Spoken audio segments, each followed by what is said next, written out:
Hello, everyone. Thank you for being here. This is Dr. Nelson with Carnivore Teacher. We'll talk to him in a second.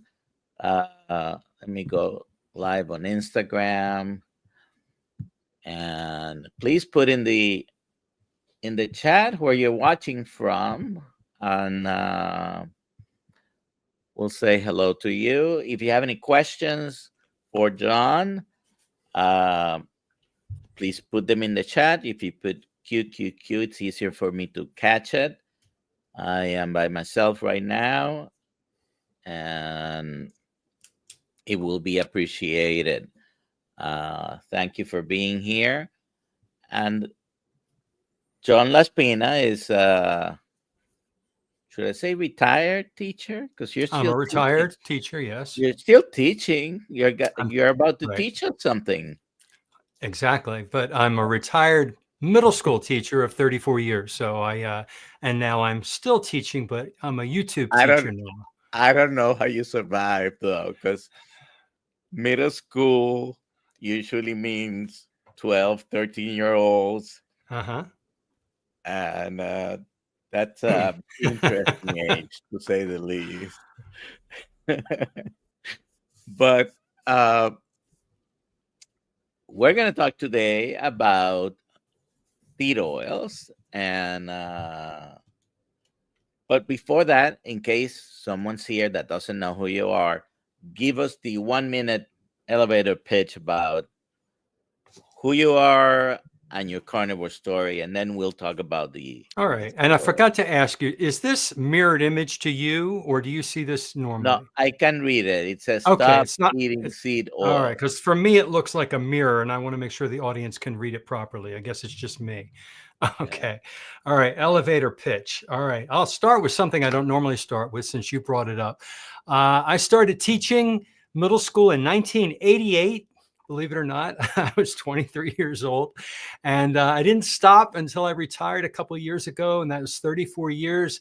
Middle school students, sixth, seventh, and eighth graders. I taught language arts and social studies and Microsoft Office programs, business. And the last 17 years, I taught video production, which gave me the tools to do all my fun stuff that I'm doing now to teach about the carnivore way of eating and the proper human diet.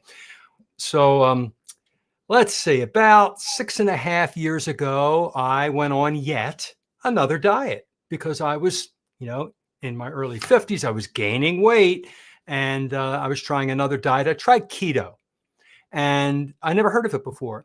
And it worked. I dropped my 35 needed pounds like fast. And I was where I wanted to be.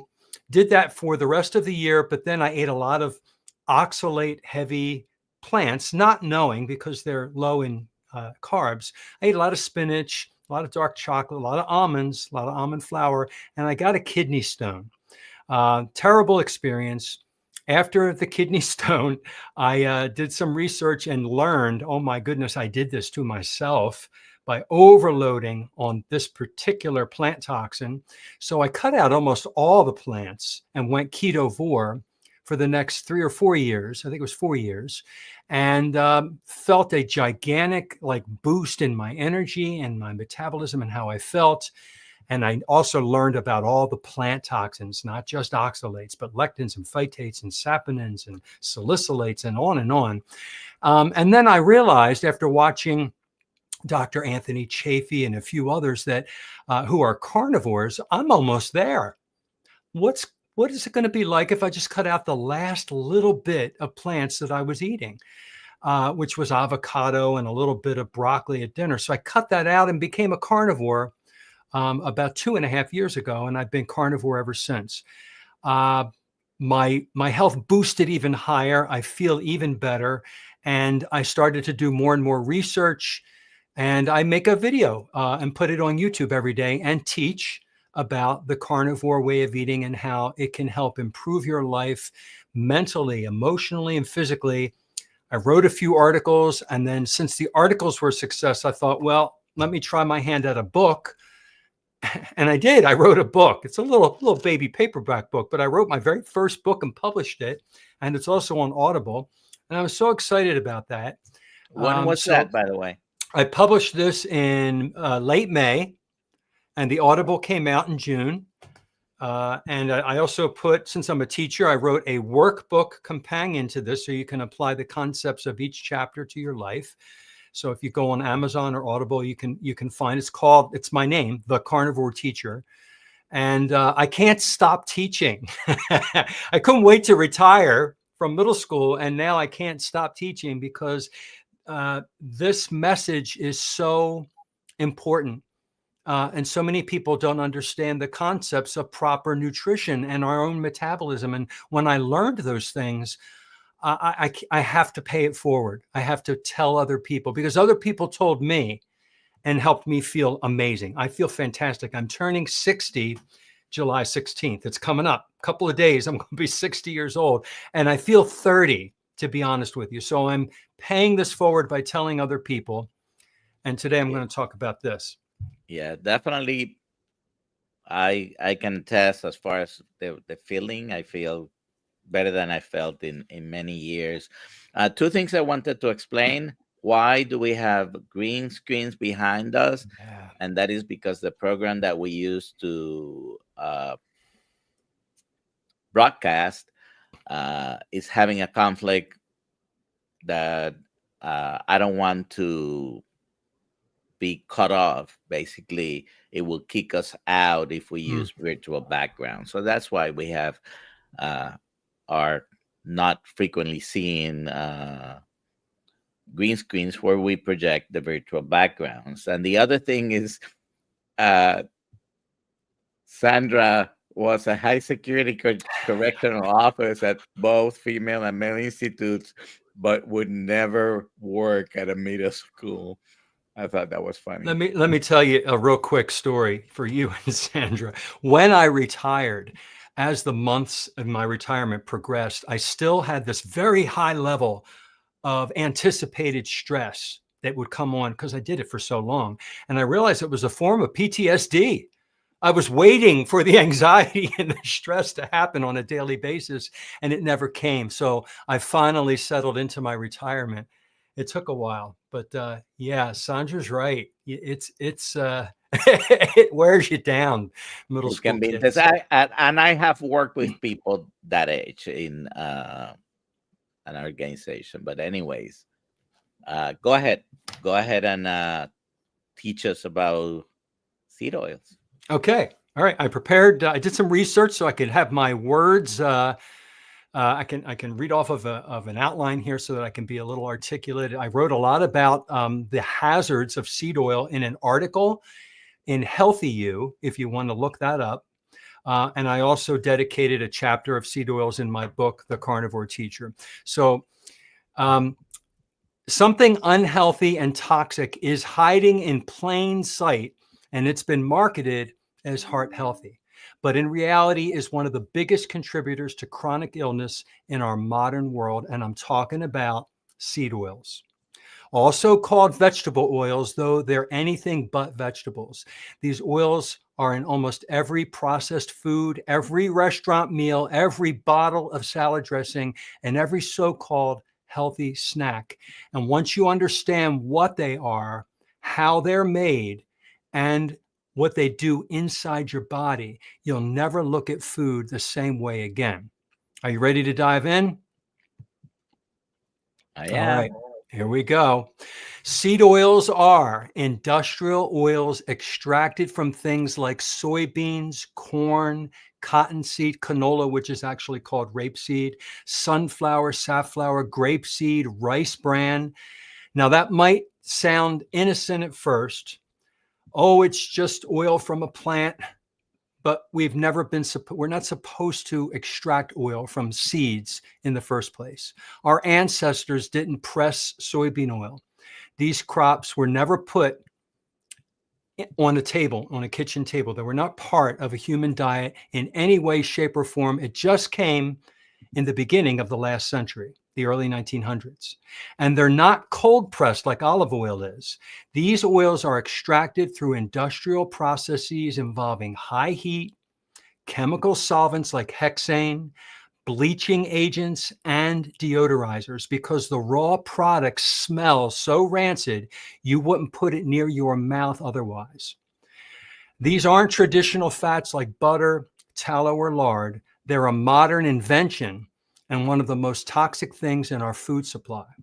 So now let's talk about how they're made. You ready for this shocking truth?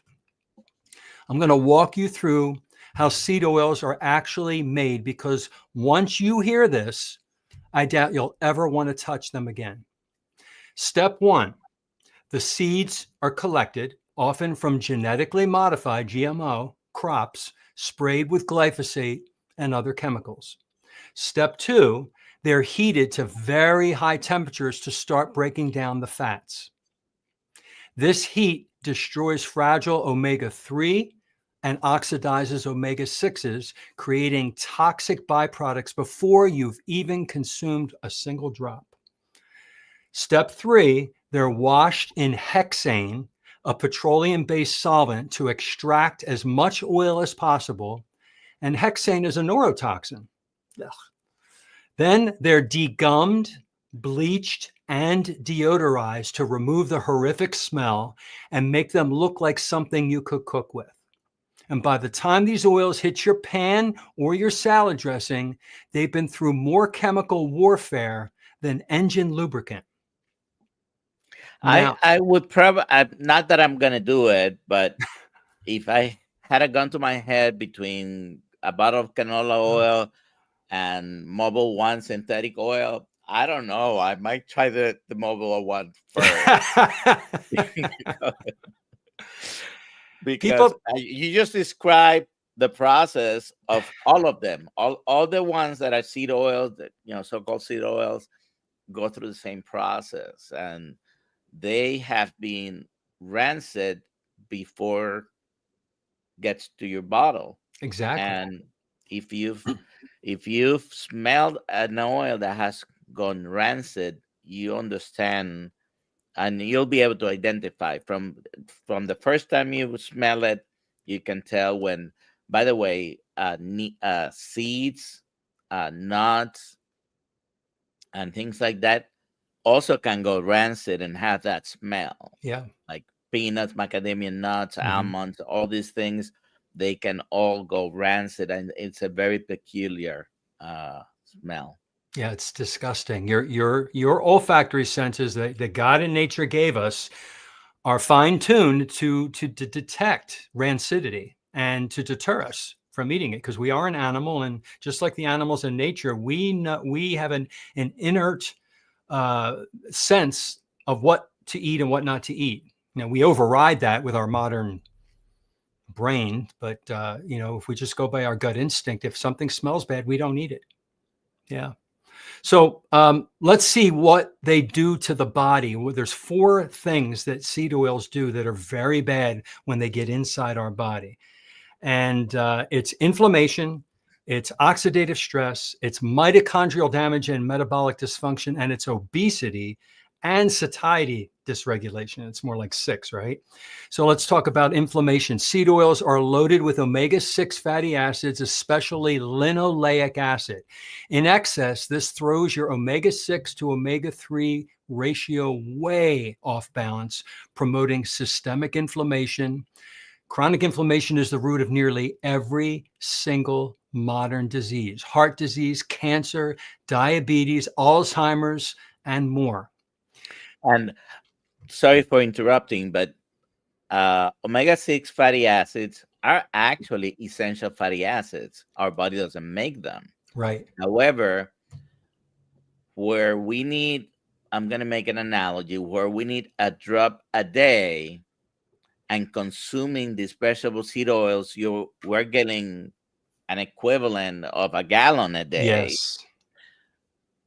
That causes inflammation because through studies, we have determined it is better to keep an omega-3 to omega-6 balance at a certain ratio. So whenever you do any excessive things, can be damaging to your body, and it causes inflammation because we don't need that much. We need micro doses so to speak, compared to the amounts that we get in all ultra processed foods, and everything that's fried and everything has seed oils, particularly like if you go to McDonald's, the fries, and they are soybean or a combination of soybean and canola.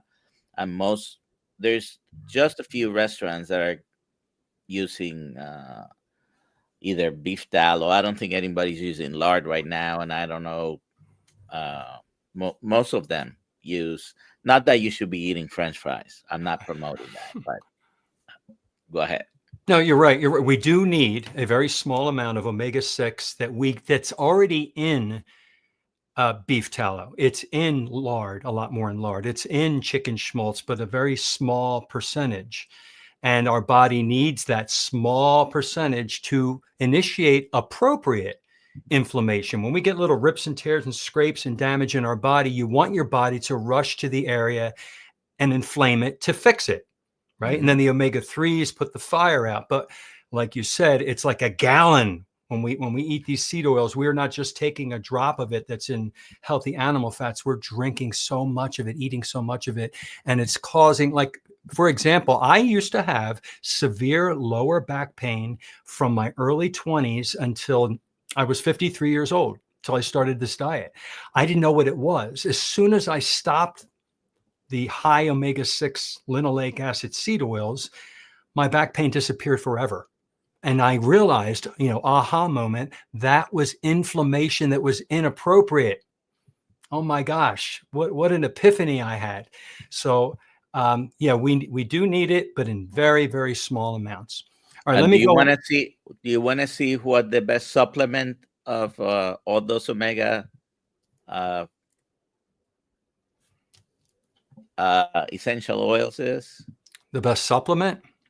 Oh, absolutely. Picanha.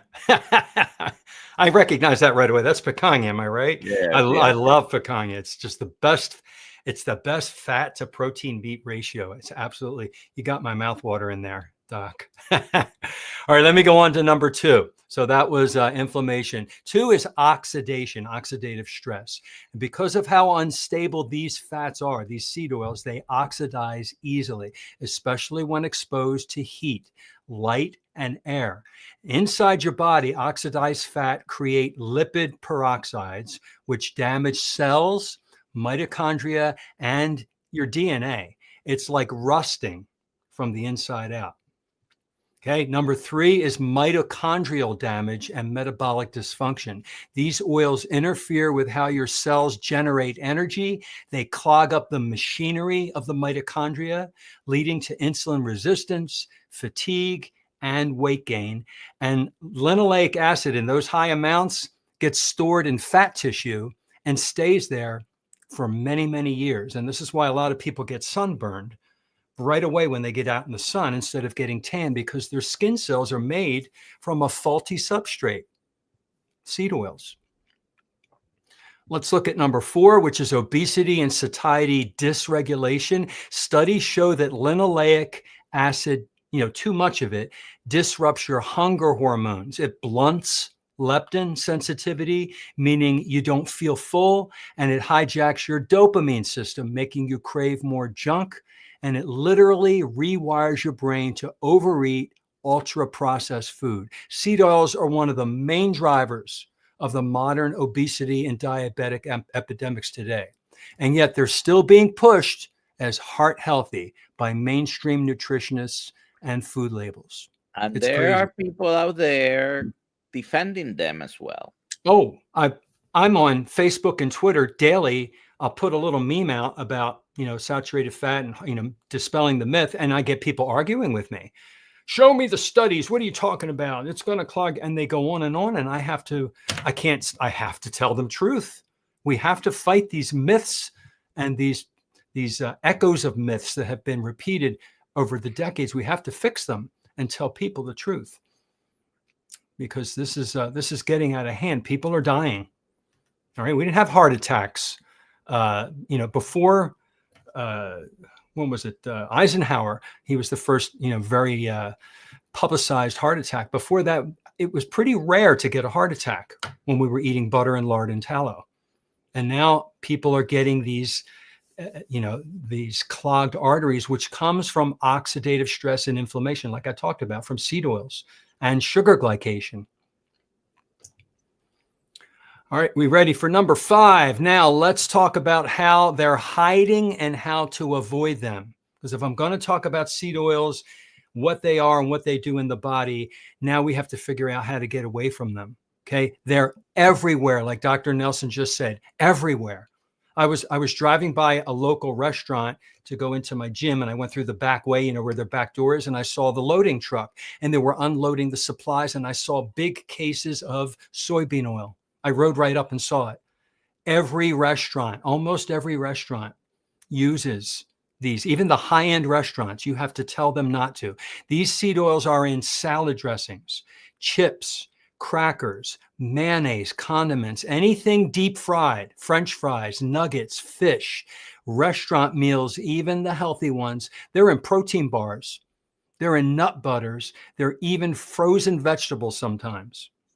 You have to read ingredient labels. And here's the list of seed oils to avoid. Okay.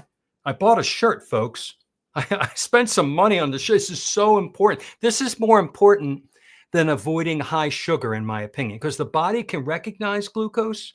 Too much is bad, but our body knows what it is. Our body does not know what machine lubricants are because they're meant for machines. That's canola oil, sunflower oil, safflower oil, soybean oil, corn oil is the big one they fry things in. Cottonseed oil, grapeseed oil, rice bran oil, margarine, and Crisco. And then you have to watch out for butter blends. When I have gone to restaurants, I tell them this: I must have butter. And they bring out this thing that's whipped.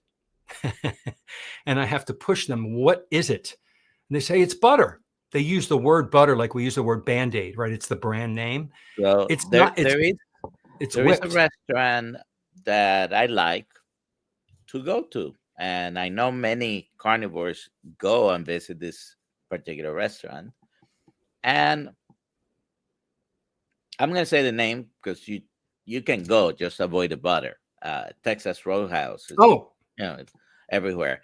yeah. So I always ask, and every time I ask, is it butter? Is it real butter or not? They have two butters. They have the one that they bring you for the bread, which Mhm. I never get the bread, but that butter has cinnamon and sugar. And it's, when I used to eat it, it's very palatable, right? But they have another one that they'll put on the broccoli, whatever you add butter, you ask for butter. And I always did for over a year, is that real butter? Oh, yeah, it's real butter. Is that every time? Yeah, it's not though. Until I found, and you probably have seen this picture as well. I found someone had posted on, I think it was Reddit. Someone posted a picture of the container. It's a Mm. block where that Texas Roadhouse uses, and is a blend. It is not. It's part butter and soybean and canola, Soybean. something like Yeah. that. So I at another restaurant, similar steakhouse, Longhorns. I asked recently. I always ask. So a few times, oh, it's real butter. So maybe a couple of months ago, I asked if it was real butter, and the person says, "Well, you know what? I don't know, but I'm gonna go and check." And he brought me the top. Uh, it was a plastic tub, and it was actually real butter. All right. Okay, Great. so but most other steakhouses, Outback, it's also a blend. Yeah. So so I've seen actually where it comes on Longhorn. It's the same ingredients you will get in any butter. So it's the only one I can say for sure. I don't know about the rest. I'm not trying to promote or tell you not to go to the others. Just don't use the butter if you're not sure. Yeah, absolutely. And that's my advice too is be bold, be confident, and have a dialogue with the server and tell them you have an allergy because their hackles go up when they hear the word allergy so they don't get sued.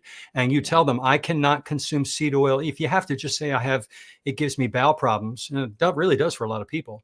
I bring a little tiny container and I put it in my pocket or I carry it with me with my little bottle of Redmond real salt. If I'm going out to like a steakhouse like that, I bring a little container of ghee. Ghee will stay nice and solid at room temperature. And I tell them no butter, put it in. Sometimes don't even put it on the grill, put it in a separate pan in the oven and cook mine away from the other steaks because the grill's got seed oils on it. It does. If they're really diligent, the cook will come out and tell you, I'm sorry, sir, we just can't, because of your allergy, we can't even cook it on the grill because we use it for other steaks. And I'm like, great, put it in a separate pan and cook it that way. And then I put my ghee all over the top. And it's absolutely delicious with ghee, which is butter without the protein and the dairy sugars in it. It's delicious. So let me talk about the different fats that you should be consuming and can consume. So By we the go way, back. I make my own ghee. Do you? I've tried. It doesn't taste as good as when I buy it, but I've Uh, made my own too. the Yeah. only time I've bought it, 2 times or 3 times, it was rancid the moment I just Ooh. opened it. Oh, I've never had an issue And with it. I I think buy a very that expensive that one. might be because of they might add some preservatives. So I make my own. My One of my son loves to cook with that because It's it's still buttery so good. tasting and Yeah. it's the pure butter fat. It's nutty. I love ghee. It is so delicious. Make an omelet with it, whatever. I put it on my steaks. So when we are eating, we want to use beef tallow instead of canola oil or soybean oil. We want to use real dairy butter if you tolerate it. You want to use the ghee that we talked about. You can use lard from pastured pigs. It's better if they're pasture raised. Duck fat is absolutely flavorful. Chicken schmaltz, the fat from chicken, is delicious if you save it. Put it in the refrigerator, it solidifies. You scoop that yellow stuff off the top and use it to cook things in. It's so delicious. And even coconut oil, even though it's not carnivore, it's very highly saturated and stable. And if you want to try a plant fat, that's the only plant fat I recommend. I don't recommend avocado or even olive oil because you just never know if those fragile oils are real or if the factory adulterated it. But coconut oil, if it's cold pressed, if you want to go plant oil, that's probably the only one. So these are all stable, nourishing fats that fuel your cells, regulate your hormones, and support your brain, and they don't destroy it like seed oils do. Now, I personally cook almost everything in beef tallow or ghee. Love it. I'm salivating talking about it. It's so much flavor. I feel better. I recover faster. My skin, my brain, my energy, my digestion are all at 100%, all improved when I eliminated seed oils entirely. So the bottom line, Dr. Nelson and guests, seed oils are not food. They are chemical byproducts of industrial agriculture marketed as healthy, but causing widespread metabolic damage across the globe. Heart disease didn't skyrocket until these oils were introduced, and neither did obesity, autoimmune diseases, or diabetes. Believe it or not, diabetes isn't just a sugar thing all the time. There's a connection to seed oils. If you want to reclaim your health, completely cut out seed oils, 100%. Number one. And this one step will have a ripple effect through every other part of your life, your weight, your energy, your clarity of mind, and your mood. And when people ask, what's the first step towards eating better? I actually don't say go carnivore. I don't say fast for 20 hours. I say ditch the seed oils. And then I discuss cutting out all ultra processed food. And then I talk about the starch and the sugar. Well, that is a sneaky way of having someone look at ingredients and eliminate pretty much all ultra processed foods because they almost all of them Are will have some seed oils. you're right. When I was seeing patients in a typical office, and I did that up until I started working with Dr. Kills here, uh, I would have a granola bar, forget the brand, but it's supposed to be nature's healthy granola bar.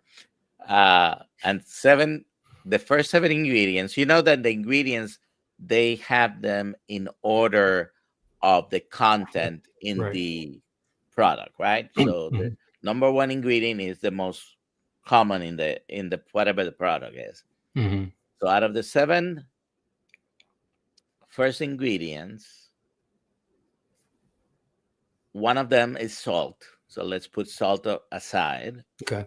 Uh, the other six, five of them turn into sugar, and the sixth one was Seed oil. either soybean or canola oil or a And the mix. others were probably artificial color, artificial flavor, Yes. preservatives, all these things that So aren't food. Yeah.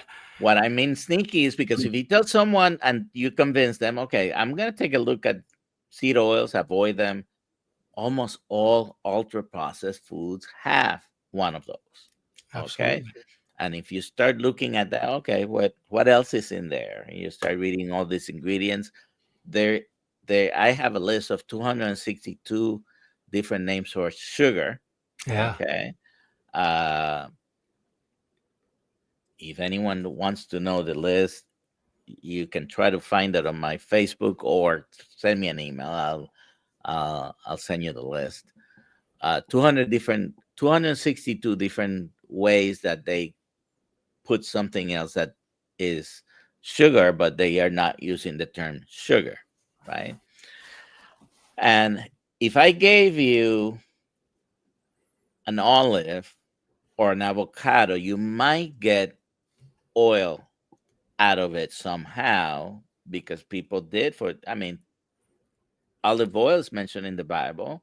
All right. So we know that for thousands of years, people have been making olive oil. But if I give you a bunch of kernels, or I give you rapeseed or any other these healthy seeds, you're not, if I give you a bunch of grapeseed oil, grape seeds, you're gonna get oil out of it unless you go through that process that you mentioned.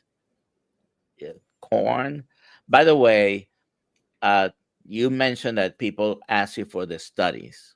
Well, a very infamous or famous study was the Minnesota coronary experiment that wasn't published when it was finished in the 70s. It Mhm. ran from 68 to 73, and it was not published until 2015 because didn't give the results that they wanted and Right. expected. The head researcher on that paper took his name out. So even when it was finally published, his name was not on it. That was, guess who? Ansel Keys.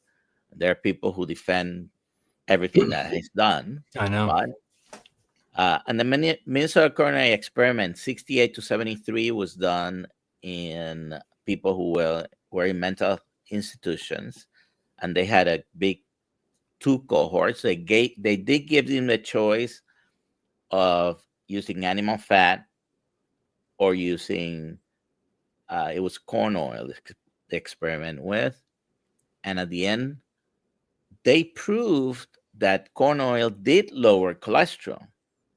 Okay, but is cholesterol the problem? The people that were ingesting or eating the seed oil, the corn oil specifically, had more strokes than the people that were using the animal fats. But they had a lower LDL number, Hey, which is lower the cholesterol, had more right. stroke. Right. Right. Okay. And if you don't believe me, search for Minnesota coronary experiment. I think is the name of the study. Go ahead. I'm finished with my presentation on seed oils, but Okay. I want to encourage the viewers to really replay this, find out more on your own, because when you apply this to your life, that's when the changes take place. A lot of people say, oh, the dose is in the poison's in the dose. Oh, I can have a little bit. Not with seed oils. Okay. Imagine I have in my hand a little bit of rat poisoning, or I have some cyanide, or something that we know is a poison, and it's a tiny little piece. Would I take a tweezer because it tastes good and put it in my mouth? I know what that is. I am not going to knowingly ingest a known poison. We now know that seed oils, by the way I just explained, how toxic they are for the human body. And we need to understand that we shouldn't ingest a single drop of it. So the dose does make the point. Not in this case. In this case, we want to have 0 seed oils. And when you do, you will notice amazing benefits to your body, your mind. Everything will improve when you get off of it. But you're also going to see how widespread this is. It's all over the world. It's in all the grocery stores and all the restaurants. It's rampant, and it's shocking. And people don't know. They're walking around in a fog, just eating food, thinking, oh, it's food. So it has some soybean oil. Doctor told me that was healthy. So we need to dispel these myths. This is why we have these YouTube channels. And we're talking about this because it is important. I do hope that as the decade progresses, that more and more people understand how toxic these are. They're absolutely, you don't need a single drop in your body. We get enough linoleic acid from regular beef tallow. We do. There's some in there. I So, did a mini series on all the fats and all the oils, and in doing that research, I learned that we get all the essentials that we need by eating animal products. We don't have to have any plant oils at all. oh, the and all that, you can go to your channel, which Yeah. is Carnivore Teacher in YouTube, Mm-hmm. and look at the different videos that you have available there. The book, if we go to Audible, Amazon, is basically the Carnivore Teacher. Mm-hmm. Does it have a subtitle? Eat with purpose, live with power, inspire endlessly. Okay. Yeah, there's the back, little picture of me, and this is my not for sale version here. And I did the Audible right here with my microphone, right here in my studio. It's my voice. That was an experience getting that published, but I I got it. I I do. I use Audible a lot. I do prefer to hear the author's Yeah. voice rather than just some voice actor. They do sound good. I mean, it's not that they don't sound They good, but don't emphasize the words and act it out the way it was intended by the author. I wrote this, so I know exactly how I want it read, and I read it that way. Yeah. so let's talk about my favorite one to criticize, which is canola oil. Yeah. If anyone is here, and I want anyone to tell me, because I asked this question, I used to ask this question of my patients: have you ever seen a canola seed? Have you ever seen a tree, a plant, a root that's supposed to be canola? Well, my point is that you haven't, even though I know what they call canola seeds nowadays, but they are not. You did mention it earlier. They are rape seeds. The word RAPE. Rape. Yeah. Excuse my accent, but rape seeds is where canola comes from. Canola actually means, there's a couple of theories behind this, but canola means Canada oil low acid. Okay. Uh, it's a made up word because it's a made up thing, canola oil.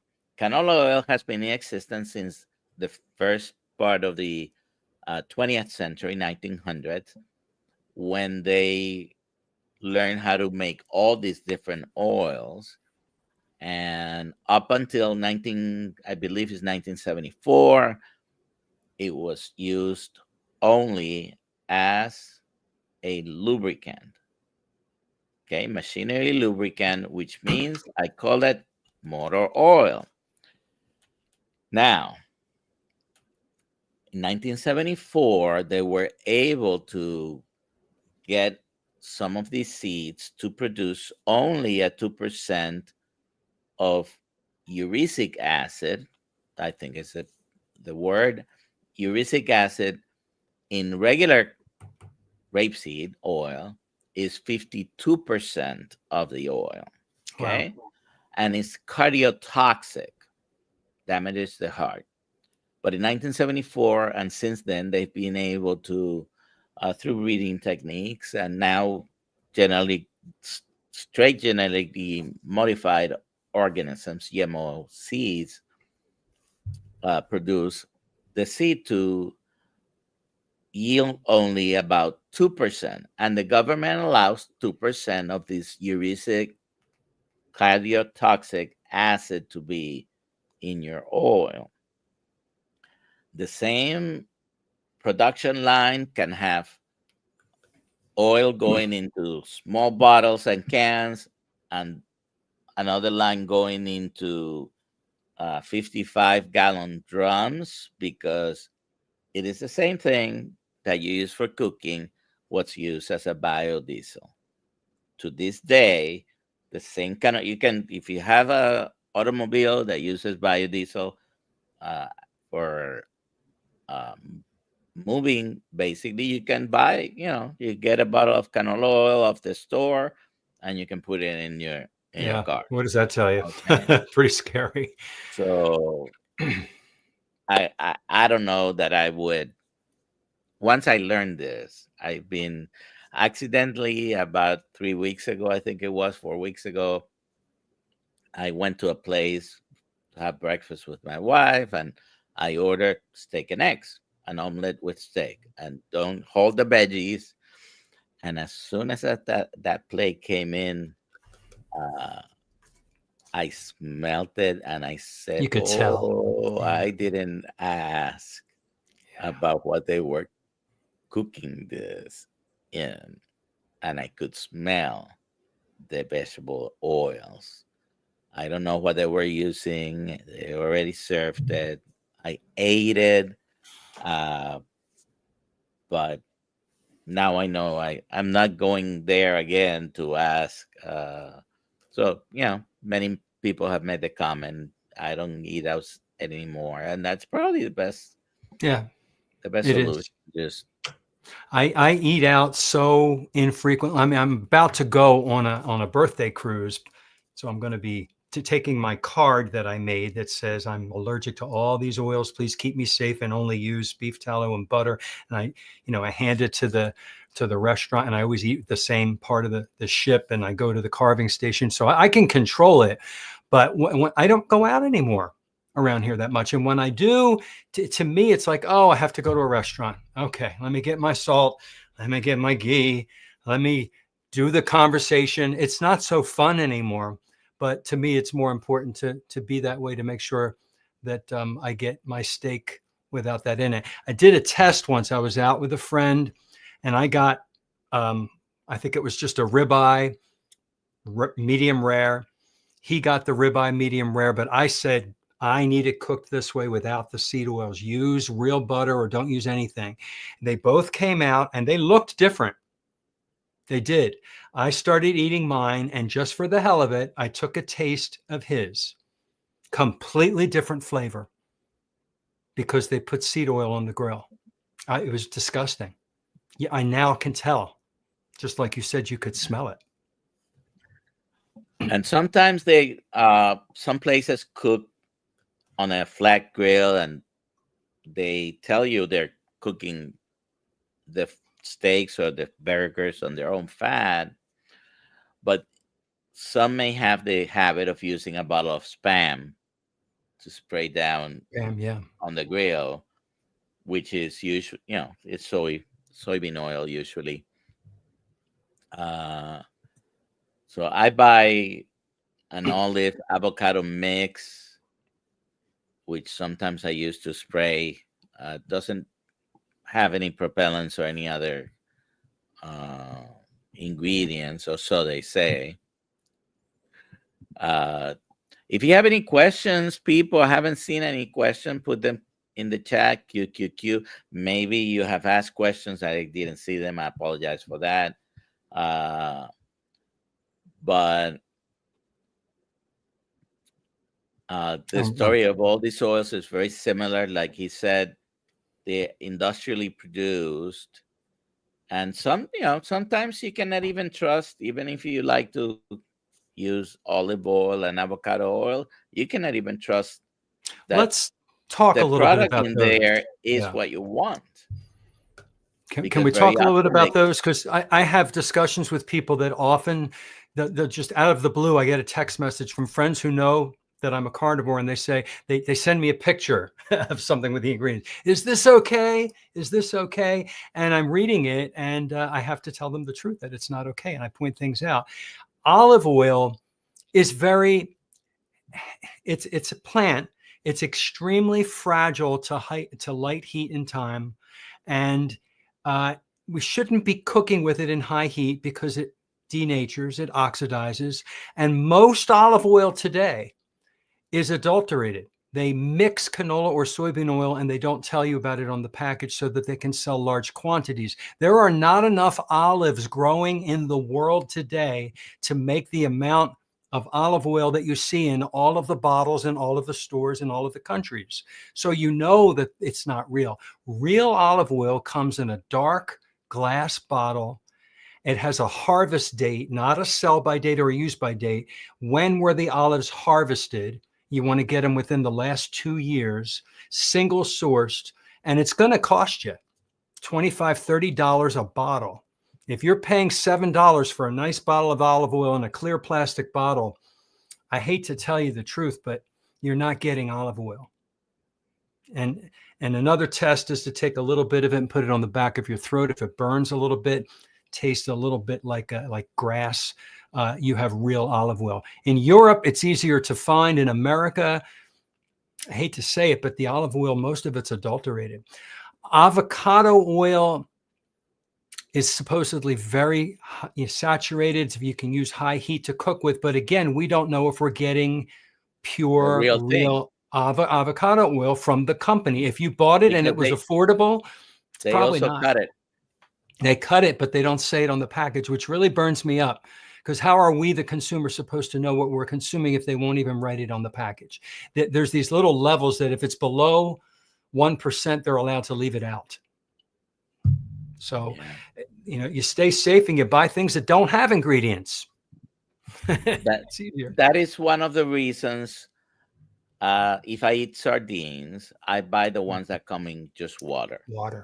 Because if it comes in olive oil, the chance of that olive oil being adulterated are very high. So you're right. I also make sure that it doesn't say on the can of sardines skinless or boneless.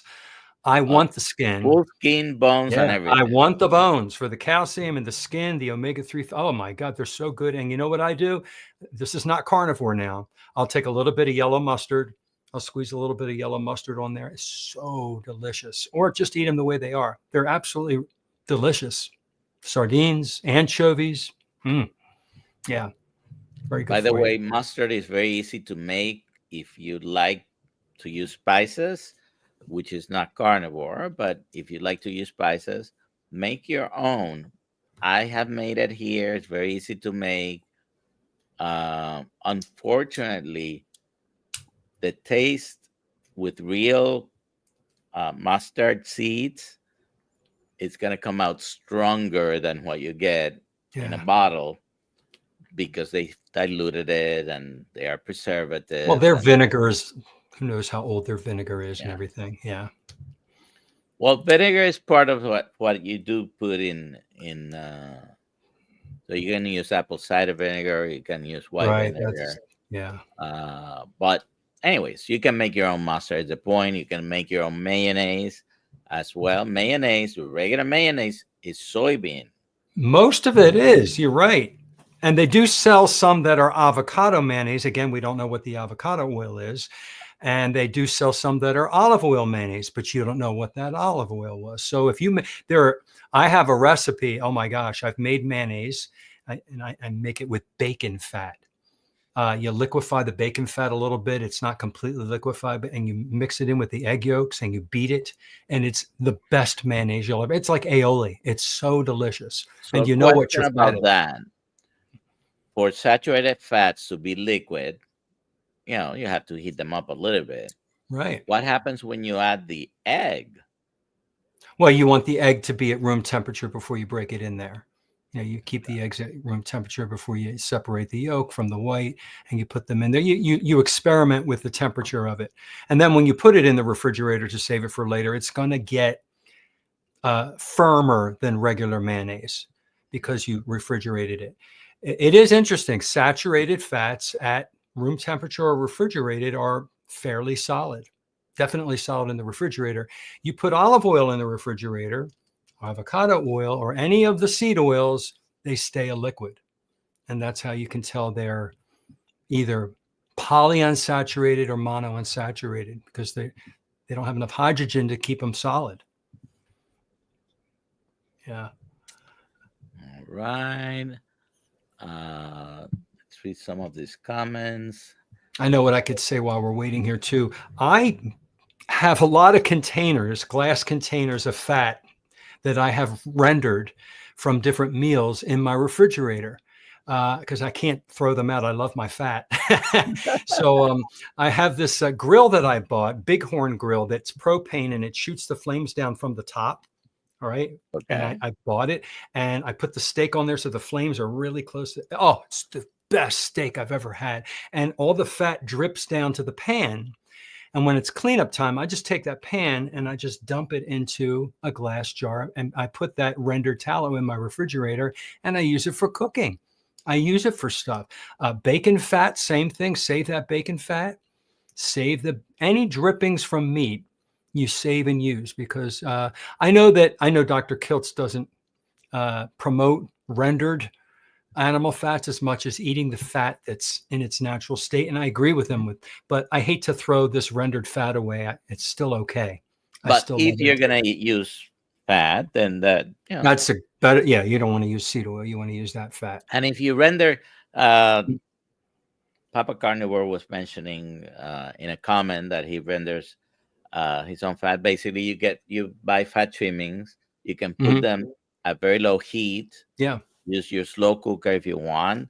You just put them at very low heat. You're not using extreme high temperatures, and you'll have rendered fat and some beef. Forget what the word is. Suet, or the beef. Some cracklings. Cracklings, yeah. There is some connective tissue that will not render, and there is some fat. And anyways, that's the part that Dr. Kiltz talks about that you're not getting with just rendered fat. You're not getting the solid matter that's in the vitamins and the minerals and all the stuff that make the solid parts. You don't have that in the rendered parts. So that's very healthy to get those. And I buy beef bacon when I buy burger patties. The leftover fat that renders when you make any patty, if you buy 75-25, which is usually what I buy, there's gonna be a lot left on the pan, and you just put it through a cheesecloth and filter out the particles. And I don't put it in the refrigerator, by the way. It's on the countertop. Yeah, you can put it on the counter. I just like mine to last longer. I make bone broth every couple of weeks too. I have so many meat bones that I put in a bag in the freezer, and then when the bags fill up, I put them in the crock pot, and I pour it with filtered water, tiny little bit of apple cider vinegar to pull out the minerals, and then I let that on low. I do it actually for 48 hours. I keep adding more water. I just did chicken broth. That's chicken bone broth. Chicken bone. Yesterday, I turned it off very late last night after more than 24 hours Oh, uh, simmering, so delicious. and the stainless steel is a big stock pot. It's still it was still warm the last time I touched it, and now I'm gonna put it in bottles. Uh, And then when that goes in the refrigerator, the fat rises to the top when it's cold, and then you can scoop that fat off, use that, or melt it into your bone broth. And the broth, if you look in the refrigerator, it's very gelatinous. There's all that collagen that came out of the bones and the marrow. It's so healthy for you. uh, Fogo de Chao that you mentioned, Fogo de Chao and many other restaurants have the bone marrow butter, Oh basically. yeah, Very, very good. very rich, Yeah. delicious. So we've mentioned it, but I'm going to ask you again, where can we find, number one, your channel, number two, your book? Okay. On my channel is simple. It's my name, The Carnivore Teacher. On YouTube, just search Carnivore Teacher, or I have it listed as Carnivore Teacher 1965. I also push those videos to Threads, X, Instagram, and Reddit and LinkedIn, just so that I can hit the different audiences.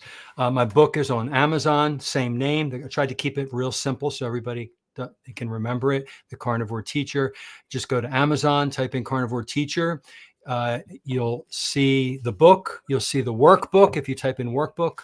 And if you go into Audible, you'll see the Audible version that you can download. And if you email me at teachercarnivore@gmail.com, I can send you a link to the Audible where you can get it for free for a while, but then it wants you to subscribe later on. But you get 2 months for free. So that's where you can find all those and me. All righty. So you had mentioned the Redmond salt. There's a sushi place I go to, and I just get a plate of sashimi salmon. Sashimi. Yep. Uh, and I usually carry in my bag about 3 different bottles of salt. And one A of them, known carnivore. Who else carries salt, right? But us. I've been stopped by TSA, by the way, Oh, really? and What is that stuff? They have to they've test it. tested the You drug salt. dealer, you. So I had this little Redmond salt bottle that I got from the Healing Humanity people. Uh, so I had already walked in there in my pocket. I had 2 different bottles of the 3 that I have in my bag, and I used it all because what I do with the sashimi, it's raw salmon. Yeah. I put salt in it, and that's it. I love Uh, sashimi. all right, so thank you, John, for being here. Thank you for having me. Uh, we'll whenever you want to come back, you want to do the 6 a.m. by the way, or you want to be in a Zoom call on Mondays, Kills Mighty Tribe. If you're not a member, by the way, subscribe at drkills.com. And we have a Zoom call at 5:30 p.m. every Monday. Uh, we just Okay. had Richard Smith. That was great. And we've had many of probably everyone in the community eventually has been with Dr. Kills either on the live or on the Carnivore Conversations. If any of you have a story to tell, a story of healing, or you wanna be on this 3 p.m. Tuesdays and Thursdays, I'm gonna go ahead and put the link here. But you can email me if I don't find the link. You can email me at drnelson@gmail.com or at nelson@drkills.com. Yeah, I can't find it right now. But if you want to be on the live for the morning at 3 p.m. or on Mondays, where we have 8 hours every week Wow. That's a lot of time. that we That's are good. live, Reaching a basically. lot of people. Now I have 9 hours because we're doing a coaching certification Right. course. And we met yesterday. Some of the people in the course are here. So thank you for being here. And we'll see you tomorrow morning at 6 a.m. By the way, next week we have on Tuesday Melissa B from Australia, I think. And I have to check who we have on Thursday here. But thank you for being here, everybody. Go and check out John's books because it's two of them, the workbook and the main book. And check out his channel at Carnivore Teacher in YouTube. Okay. You have a good day. Thank We'll you. see you tomorrow morning